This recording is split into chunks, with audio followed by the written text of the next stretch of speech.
শিশুরাই হবে আগামীর স্মার্ট বাংলাদেশের কারিগর বললেন প্রধানমন্ত্রী। বিশ্ব বঙ্গবন্ধুকে জানিয়ে অ্যালবামের মোড়ক উন্মোচন।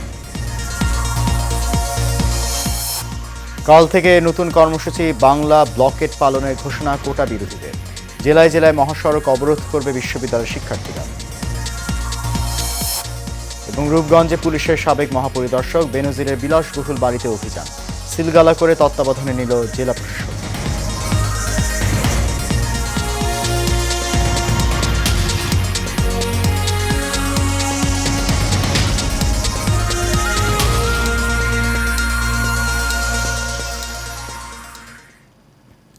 সবাইকে স্বাগত জানাচ্ছি এশিয়ান প্রাইম নিউজে। আপনাদের সাথে আছি আমি সৈয়দ মাহিউজ্জামান মুখর। শুনছেন বিআরবি কেবল ইন্ডাস্ট্রিজ লিমিটেড সংবাদ শিরোনাম। যাচ্ছি পুরো খবরে। শিশুরাই স্মার্ট বাংলাদেশ গড়বে উল্লেখ করে এখন থেকে সবাইকে সেইভাবেই প্রস্তুতি নেওয়ার আহ্বান জানিয়েছেন আওয়ামী লীগ সভাপতি ও প্রধানমন্ত্রী শেখ হাসিনা। গোপালগঞ্জের গিমডাঙ্গা টুঙ্গিপাড়া মডেল সরকারি প্রাথমিক বিদ্যালয়ে বঙ্গবন্ধু কর্নার উদ্বোধন ও এসো বঙ্গবন্ধুকে জানিয়ে অ্যালবামের মোড়ক উন্মোচন অনুষ্ঠানে এসব কথা বলেন তিনি। টুঙ্গিপাড়া থেকে মোহাম্মদ নূর মোহাম্মদ ভুইয়ার রিপোর্ট, জানাচ্ছেন কাউসার আহমেদ। গোপালগঞ্জের টুঙ্গিপাড়া সফরের দ্বিতীয় দিনে টুঙ্গিপাড়া মাল্টিপারপাস পৌরসভা মার্কেট পরিদর্শন এবং স্থানীয় রাজনৈতিক নেতা এবং মার্কেটের ব্যবসায়ীদের সাথে কুশল বিনিময় করেন শেখ হাসিনা। এর আগে সকাল 10টায় টুঙ্গিপাড়া জিটি মডেল সরকারি প্রাথমিক বিদ্যালয়ে বঙ্গবন্ধু কর্নার উদ্বোধন এবং এসো বঙ্গবন্ধুকে জানিয়ে শীর্ষক অ্যালবামের মোড়ক উন্মোচন করেন বঙ্গবন্ধু কন্যা ও প্রধানমন্ত্রী শেখ হাসিনা। এ সময় প্রধানমন্ত্রী শেখ হাসিনা প্রাক প্রাথমিক শিক্ষার্থীদের সাথে কথা বলেন ও তাদের খোঁজ খবর নেন। এই স্কুলেই বঙ্গবন্ধু শেখ মুজিবুর রহমান 4র্থ শ্রেণী পর্যন্ত পড়াশোনা করেছেন। এ সময় তিনি বলেন, ছোটদের সুন্দর জীবন নিশ্চিত করাই ছিল বঙ্গবন্ধুর লক্ষ্য। আজকের ছোট শিশুরাই হবে আগামী দিনের স্মার্ট বাংলাদেশের কারিগর। মানুষের জন্যই তিনি কাজ করতেন, নিজের জীবনের কোনো সুখ সুবিধা কিছু দেখেননি। শুধু একটাই ছিল, এদেশের মানুষকে কিভাবে এই দারিদ্র্যের হাত থেকে মুক্তি দেবেন, কিভাবে একটা উন্নত জীবন দেবেন এবং ছোট্ট শিশুরার জন্য একটা সুন্দর জীবন পায়, সেটাই ওনার জীবনের লক্ষ্য। তা মনে করি আজকে যে উদ্যোগটা এখানে নেওয়া হয়েছে এবং এই যে যারা বিশেষ চাহিদা সম্পন্ন শিশু তাদের আঁকা ছবি দিয়ে অ্যালবাম করা বা যে ইতিহাসকে তুলে ধরা ছবির মাধ্যমে, ছবিটা আসলে কথা বলে এবং ইতিহাস জানার সুযোগ ছোট শিশুরা সুযোগ পাচ্ছে, সেটা করার জন্য আমি সত্যি আন্তরিক ধন্যবাদ জানাচ্ছি আমাদের এখানকার শিক্ষকরা এবং প্রশাসন থেকে শুরু করে যারা এই উদ্যোগের সঙ্গে একাত্ম ছিলেন, আমাদের জনপ্রতিনিধিরা, সবাইকে আমার আন্তরিক ধন্যবাদ জানাই এবং ছোট্ট সোনামণি তোমাদের জন্য দোয়া আশীর্বাদ রইল। 75 পরবর্তীতে এদেশের ইতিহাস মুছে ফেলার চেষ্টা করেছে, এটাই দুর্ভাগ্য জানিয়ে সরকার প্রধান আরো বলেন, দেশের মানুষের জানা উচিত কিভাবে স্বাধীনতা এলো। তোমরা লেখাপড়া শিখে বড় হও, কারণ স্মার্ট বাংলাদেশ গড়ে তুলবো। সেই বাংলাদেশে তো তোমরাই হবে আসল স্মার্ট, যারা দেশ চালাবে, তাই না? তোমাদের মাঝ থেকে হয়ে আসবে আমার তো প্রধানমন্ত্রী, মন্ত্রী, বড় বড় জায়গায় যাবে, গবেষণা করবে, বিজ্ঞানী হবে। আমরা একসময় চাঁদেও যাব, কোনো চিন্তা নাই। কাজে সবাইকে সেই এখন থেকে সেভাবে প্রস্তুতি নিতে হবে, পড়াশোনা করতে হবে। স্বাধীনতার পরের কাজগুলো সম্পর্কে সবাইকে জানার আহ্বান জানান বঙ্গবন্ধু কন্যা। আমি সেটাই বলি, আমার দোয়া আশীর্বাদ থাকবে। অনেক ধন্যবাদ, খুব চমৎকার এটা আয়োজনটা করার জন্য ধন্যবাদ জানাচ্ছি। নূর মোহাম্মদ ভুঁইয়া, এশিয়ান টেলিভিশন, গোপালগঞ্জ। দেখছেন নূর মোহাম্মদ ভুইয়ার রিপোর্ট। কোটা পদ্ধতি বাতিলের দাবিতে নতুন কর্মসূচি ঘোষণা করে শাহবাগ ছেড়েছেন আন্দোলনরত শিক্ষার্থীরা। এদের রোববার বিকেল 3টা থেকে বাংলা ব্লকেটের ঘোষণা দেয়া হয়েছে। শনিবার শাহবাগে 4র্থ দিনের মতো 1 ঘন্টা অবস্থান অবরোধের পর ছাত্র সমাজের পক্ষে এই কর্মসূচি ঘোষণা করেন আন্দোলনের অন্যতম সমন্বয়ক ও সমাজবিজ্ঞান বিভাগের শিক্ষার্থী নাহিদ হাসান। দেখুন এই মিতুর রিপোর্ট।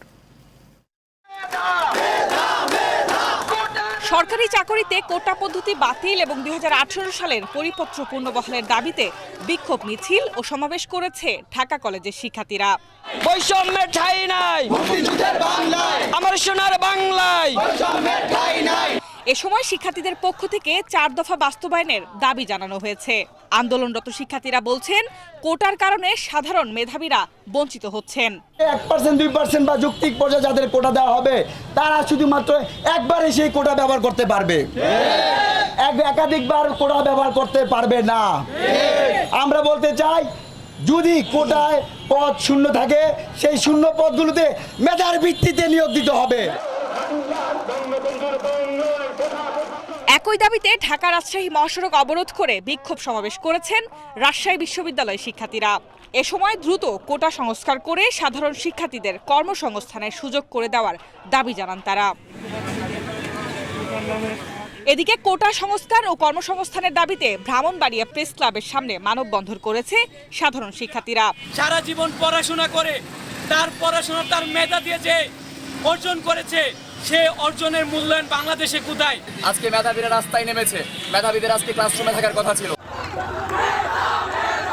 অপরদিকে টাঙ্গাইলে সরকারি চাকরিতে কোটা প্রথা বাতিলের দাবিতে মহাসড়ক প্রায় 1.5 ঘন্টা অবরোধের পর দুপুর 12টার দিকে অবরোধ তুলে নেয় শিক্ষার্থীরা। এছাড়া রোববার সকল কলেজ ও বিশ্ববিদ্যালয়ে ক্লাস পরীক্ষা বর্জন করে ছাত্র ধর্মঘটের ঘোষণা দিয়েছে আন্দোলনকারীরা। H A. Mitu, Asian television. BNP ক্ষমতায় গেলে মুক্তিযোদ্ধা ও প্রতিবন্ধীদের জন্য 10 থেকে 15% কোটা ছাড়া সকল কোটা বাতিল করা হবে বলে জানিয়েছেন দলটির মহাসচিব মির্জা ফখরুল ইসলাম আলমগীর। সকালে গুলশানে বিএনপির চেয়ারপারসনের রাজনৈতিক কার্যালয়ে সংবাদ সম্মেলনে তথ্য দেন তিনি। মির্জা ফখরুল বলেন, ছাত্রদের দাবির সাথে একমত বিএনপি। এ সময় তিনি অভিযোগ করেন, দেশকে মেধাশূন্য করতে ছাত্রদের দাবিকে অগ্রাহ্য করে সরকার আদালতের ঘাড়ে বন্দুক রেখে ছাত্র সমাজের ন্যায্য আন্দোলনকে দমানোর অপচেষ্টায় লিপ্ত রয়েছে। এ সময় বিএনপি মহাসচিব আরও অভিযোগ করেন, শিক্ষকদের সর্বজনীন পেনশন স্কিম দেউলিয়া সরকারের দুর্নীতির আরও একটি পথ।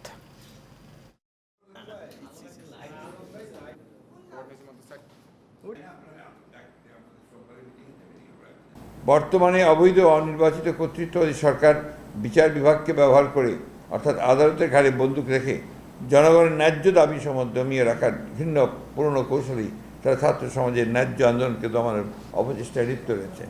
তাই সাধারণ ছাত্র সমাজের কোটা সংস্কার আন্দোলনের ন্যায্য ও যৌক্তিক দাবি সমূহের সঙ্গে আমরা একমত। আমরা মনে করি কোটা আপনি মুক্তিযোদ্ধাদের জন্য কিছুটা থাকতে পারে, প্রতিবন্ধীর জন্য আর যে আপনার শহীদদের জন্য, তাদের জন্য, বাট নট 56%। পুলিশের সাবেক মহাপরিদর্শক বেনজির আহমেদ ও তার পরিবারের সদস্যদের নামে দেশের বিভিন্ন এলাকায় থাকা বিপুল পরিমাণ অবৈধ সম্পদ জব্দ করেছে দুর্নীতি দমন কমিশন। এরই ধারাবাহিকতায় এবার নারায়ণগঞ্জের রূপগঞ্জে অবস্থিত 24 কাঠা জমির ওপর বেনজিরের দৃষ্টিনন্দন ডুপ্লেক্স বাড়িটিও প্রশাসনের তত্ত্বাবধানে নেওয়া হচ্ছে। দুদক নারায়ণগঞ্জের সমন্বিত কার্যালয়ের উপপরিচালক মইনুল হাসান রওশনী বলেন, রূপগঞ্জে আনন্দ হাউজিং সোসাইটি এলাকায় অবস্থিত ওই বাড়িতে আদালতের নির্দেশে সাইনবোর্ড টাঙিয়ে দেওয়া হয়েছে। একই সঙ্গে সিলগালা করে বাড়িটি প্রশাসনের তত্ত্বাবধানে নেওয়া হয়েছে। দুদকের আবেদনের পরিপ্রেক্ষিতে গত 12 জুন আদালত তৃতীয় দফায় বেনজিরের আরও বিপুল পরিমাণ সম্পদ জব্দ করেছেন। সে তালিকায় এই বাংলোটিও রয়েছে। এরপর বাড়িটি দেখভালের জন্য জেলা প্রশাসককে রিসিভার নিয়োগ দেন আদালত। বাংলোটির মূল্য প্রায় 20 কোটি টাকা।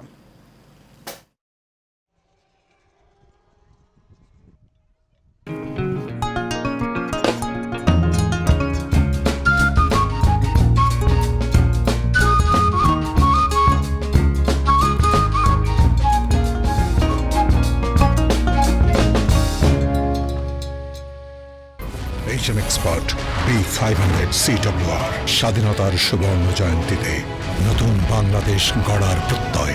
HM Steel B500 CWR।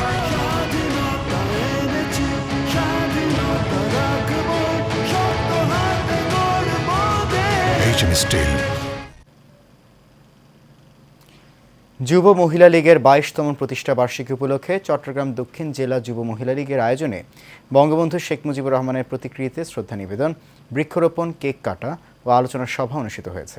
সংগঠনের যুগ্ম আহ্বায়ক ও চন্দনাইশ উপজেলা পরিষদের সাবেক চেয়ারম্যান অ্যাডভোকেট কামেলা খানম রূপার সভাপতিত্বে প্রধান অতিথি ছিলেন চট্টগ্রাম দক্ষিণ জেলা আওয়ামী লীগের সাধারণ সম্পাদক মফিজুর রহমান। উপস্থিত ছিলেন সিনিয়র সদস্য দিলরুবা শিরিন, সদস্য দীপু সেন, নীলুফার জাহান, advocate পাইরিন Akter, advocate Sharmin Yasmin Nishu.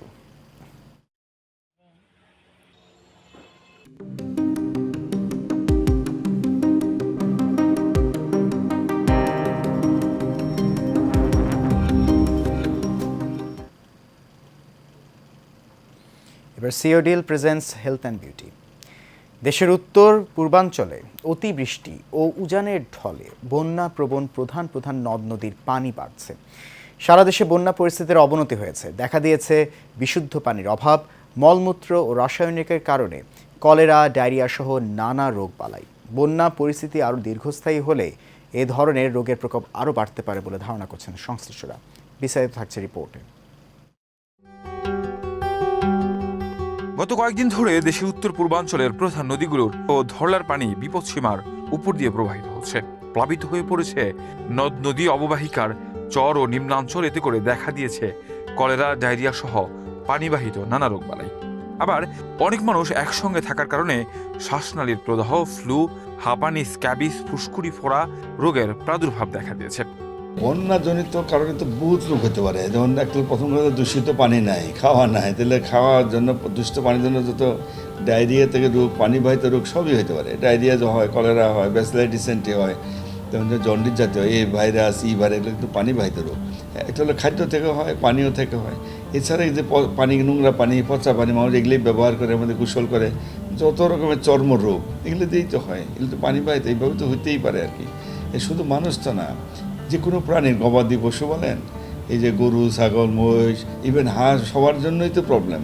Even অনেকে ঘর বাড়ি নষ্ট হয়ে যায়, এগুলো তো সময় থাকার প্রবলেম, খাওয়ার প্রবলেম, পানীয় প্রবলেম, রোগ বেদের প্রবলেম, ডায়রিয়ার জন্য তো কত রকমের রোগ হচ্ছে। এগুলো তো মারাত্মক সমস্যা হচ্ছে আর কি। আমরা দেখলাম এবার যেখানেই বন্যা হচ্ছে এই রোগগুলো কিন্তু ব্যাপক আকারে বেড়ে যাচ্ছে। একই সাথে বন্যা পরবর্তী সময়েও নানা সংক্রামক ও অসংক্রামক ব্যাধির শিকার হয় মানুষ। বন্যা কবলিত এলাকায় প্রায় 40% মৃত্যুর কারণ বন্যা পরবর্তী ডায়রিয়াজনিত রোগ। তাই বিশুদ্ধ পানির সরবরাহ নিশ্চিত করার পাশাপাশি বন্যা কবলিত এলাকায় পানি বিশুদ্ধকরণ বড়ি, স্যালাইনের সরবরাহ নিশ্চিত করা জরুরি। বিশুদ্ধ পানি যেখানে পাওয়া যায় প্রশাসন দিবে, সরকার দিবে, বা স্থানীয় প্রতিনিধি যারা বা বিভিন্ন এনজিও তারা এগুলো করতে পারেন, তারা এগুলো নেওয়ার ব্যবস্থা করবে। তারা নিজেদেরকে যারা ওই এলাকায় থাকেন তারা নিজেদেরকে সতর্ক রাখতে হবে আর কি। যে কোনো পানীয় যেন পানের, খাওয়ার ব্যাপারে যেন সতর্ক থাকেন। যে কোনো বয়সে, ছোটো বাচ্চা থেকে বয়স্ক, বিশেষ করে যারা রোগী তাদের ঝুঁকিটা তো আরও বেশি। সুতরাং সবাইকে তো সতর্ক থাকতেই হবে আর কি। বন্যা যাতে না হয় তার জন্য তো সেটা সরকারি সিদ্ধান্তের ব্যাপার। নদী থেকে শুরু করে কত কিছু, নদী ট্রেজিং এগুলো কত, নদী সব ভরা হয়ে, নদী তো বলি না তার নাব্যতা হারায় পেয়েছে। একটু পানি হলে একেবারে ভরে জায়গা ওভারফ্লো হয়ে যায়। এগুলো তো হচ্ছে, এগুলো তো সরকারিভাবে সিদ্ধান্ত নিতে হবে। আর জনগণ একটা কাজ করতে পারে, সরকার কিন্তু করছে, আশ্রয় কেন্দ্রে এনে থেকে খাওয়ার ব্যবস্থা, পানি, এটা হলো 1 নম্বরে, প্লাস বাসস্থান যেভাবে পারে এটা ম্যানেজ করতে হবে আর কি। কারণ রোগ ব্যাধি হয়ে ভোগান্তি হলে তো ওখানে চিকিৎসারও তো অসুবিধা। মাল্টিপল মেডিকেল টিম করতে পারে, টিম নিয়ে তাদের যা দেখতে হবে, তাদের ট্রেস করতে হবে, কী কী রোগ আছে এগুলো ডিটেক্ট করতে, সেই অনুযায়ী চিকিৎসাও দিতে হবে। শিশুরা নিউমোনিয়া, শ্বাসনালীর প্রদাহ, কনজাংটিভাইটিস, মেনিনজাইটিস ত্বকে ছত্রাক সংক্রমণে বেশি ভুগতে পারে। তাই দুর্যোগ ভ্যাকসিন প্রদান, সঠিক সময়ে অ্যান্টিবায়োটিক, পরিচ্ছন্নতা, সঠিক পুষ্টি ও নিরাপদ খাবার এই রোগগুলোকে প্রতিহত করতে পারে। Ghaffar Ahmed, Asian television. এরই সাথে শেষ হবে এশিয়ান প্রাইম নিউজ। তার আগে বিআরবি কেবল ইন্ডাস্ট্রিজ লিমিটেড সংবাদ শিরোনামগুলো জানিয়ে দিচ্ছি আরও একবার।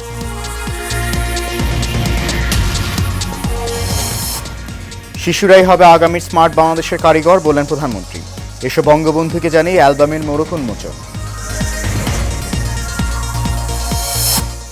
কাল থেকে নতুন কর্মসূচি, বাংলা ব্লকেট পালনের ঘোষণা কোটা বিরোধীদের। জেলায় জেলায় মহাসড়ক অবরোধ করবে বিশ্ববিদ্যালয়ের শিক্ষার্থীরা। এবং রূপগঞ্জে পুলিশের সাবেক মহাপরিদর্শক বেনজিরের বিলাসবহুল বাড়িতে অভিযান, সিলগালা করে তত্ত্বাবধানে নিল জেলা প্রশাসন।